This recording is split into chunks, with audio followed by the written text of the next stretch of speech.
یہ جو افطار پارٹیاں میرے دوستوں چل رہے ہیں، خاص طور سے سیاست دانوں کے، خاص طور سے ان مالدار کے جن کا مال مشکوک ہے، ہمیں معلوم ہے کہ ان کا جو کمایا ہوا مال ہے وہ مشکوک ہے، حلال ہے یا حرام ہے کنفرم نہیں ہے۔ میرے دوستو، ایسے افطار پارٹی میں جانے کی کوئی ضرورت نہیں ہے، اس میں جانے سے کوئی ثواب ملنے والا نہیں ہے۔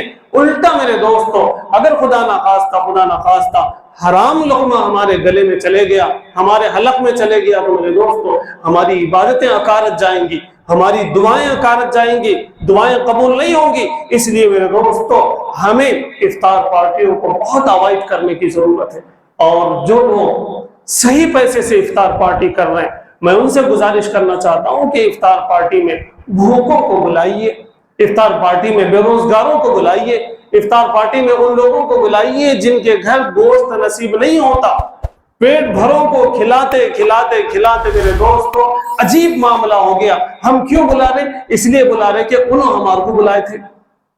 ہم کیوں جا رہے؟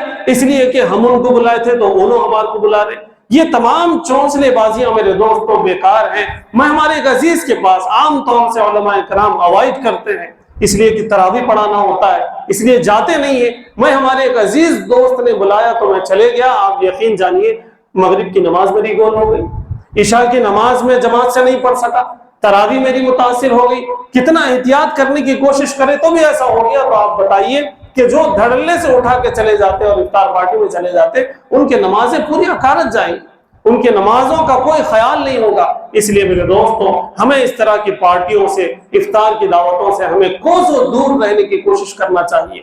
میں نے جیسا کہ بتایا، آپ کو اللہ رب العزت نے دیا ہے، آپ اپنے خاندان کے، اپنے بستی کے یتیم بچوں کی فیس بنیے، یتیم اور بیواؤں کے گھر آپ راشن پہنچا دیجئے، عید کا ان کا انتظام کروا دیجئے۔ پتہ چلا لاکھ روپوں کے جو ہے افطار پارٹیاں چل رہے، جبکہ بازو میں بے روزگار ہے اور اس کے ماں کی جو ہے طبیعت خراب ہے، اس کو دوائیوں کے لیے اس کے پاس پیسے نہیں ہے، اور بغل میں ہی پڑوس میں 2-2 لاکھ خرچ ہو رہے افطار پارٹی کے نام پہ، تو ان کا دل پچیس جائے گا، اور ان کے آنسو اگر نکلیں گے میرے دوستوں تو پھر اس کا کوئی مول نہیں ہوگا۔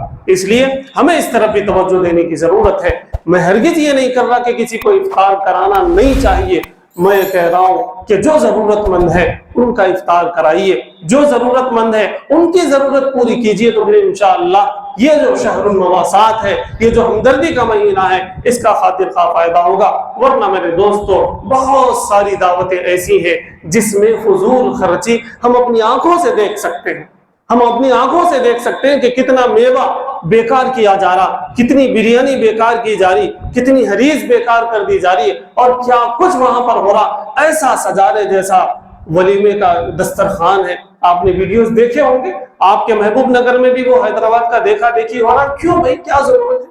ٹھیک ہے افطار پارٹی کرنا ہے، احتیاط سے کریں، کچھ لوگوں کو کھانا کھلا دیں، افطار کرا دیں، پھر فارغ کر دیں۔ آپ نے سجانے وجانے میں جو ہے لاکھوں کے پیسے، آپ نے ہزاروں کے پیسے آپ نے خرچ کر دیے، تو اس کا جواز کہاں سے ملتا ہے؟ کون اس کا جواز کا فتویٰ دیتا ہے؟ یہ بالکل ناجائز چیزیں ہیں میرے دوستو۔ ان تمام چیزوں سے ہمیں بچنے کی ضرورت ہے۔ اللہ تعالیٰ سے دعا ہے کہ اللہ تعالیٰ ہمیں رمضان المبارک کے ان قیمتی اوقات کو صحیح اعتبار سے سمجھنے اور اس پر عمل کرنے کی توفیق عطا فرمائے۔